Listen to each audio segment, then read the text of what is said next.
వివాహితులు తెలియకుండా కూడా కొన్ని తప్పులు చేయకూడదని ఆచార్య చాణక్యుడు చెప్పాడు. చాణక్యుడు తన చాణక్య నీతిలో వైవాహిక జీవితాన్ని నాశనం చేసే కొన్ని తప్పులను పేర్కొన్నాడు. భార్యాభర్తలు చేసే ఈ చిన్న పొరపాట్ల వల్ల వారి బంధం తెగిపోతుంది. అవేంటో చూద్దాం. 1. నోరు జారకూడదు. జీవితంలో ఆనందం దుఃఖం సూర్యుడు నీడవలె మారుతూ ఉంటాయి. మనిషి జీవితంలో సమస్యలు వస్తే భార్యాభర్తలు ఏ కారణం చేతను ఒకరినొకరు ఎగతాళి చేసుకోకూడదు. జీవితంలో సమస్యలకు మన నోరు ప్రధాన కారణమని చాణక్యుడు నమ్ముతాడు.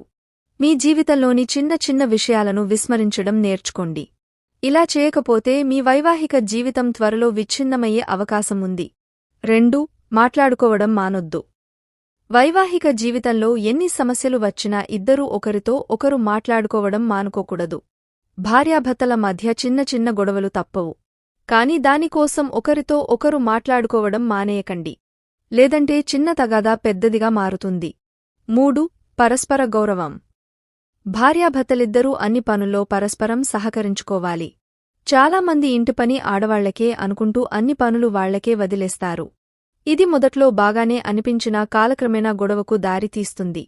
వైవాహిక జీవితంలో భార్యాభర్తల మధ్య పరస్పర సహకారం అవసరం. వైవాహిక జీవితం సంతోషంగా ఉండాలంటే ఇద్దరూ ఒకరికొకరు అనుకూలంగా ఉండాలి.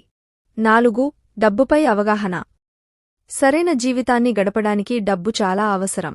డబ్బు వినియోగం విషయంలో భార్యాభర్తల మధ్య స్పష్టమైన అవగాహన ఉంటేనే భార్యాభర్తల అనుబంధం సాఫీగా సాగుతుంది. దంపతుల్లో ఒక్కరు మాత్రమే ఇలా వ్యవహరించడం ప్రారంభిస్తే వైవాహిక జీవితం నాశనం అవుతుంది. 5. అగౌరవ ప్రవర్తన. సంబంధంలో గౌరవం లేనప్పుడు అది వివిధ సమస్యలకు దారితీస్తుంది.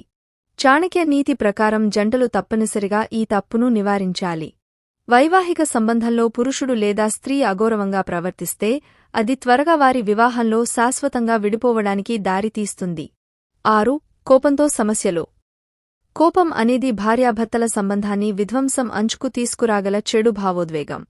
కోపాన్ని అదుపులో పెట్టుకోలేని వ్యక్తి జీవితంలో ఎన్నో ఇబ్బందులు ఎదుర్కొంటాడు.